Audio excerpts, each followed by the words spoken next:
એક ગામમાં ધ્રુવ નામનો યુવક રહેતો હતો. તે ખૂબ હોશિયાર હતો, પરંતુ ગુસ્સો અને અહંકાર તેની સૌથી મોટી કમજોરી હતી.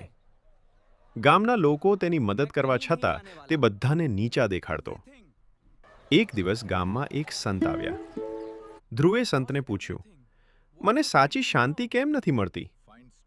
સંતે તેને એક સ્વચ્છ કાચનો ગ્લાસ આપ્યો અને તેમાં થોડી માટી નાખીને હલાવ્યું.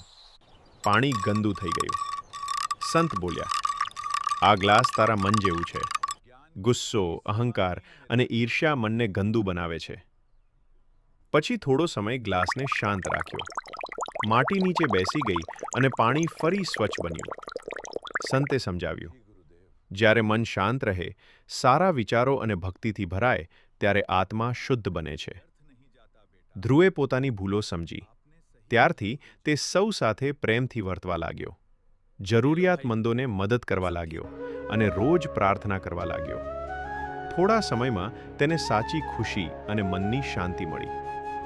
મોરલ: આત્માની શુદ્ધિ માટે સારા વિચારો, નમ્રતા અને શાંતિ જરૂરી છે.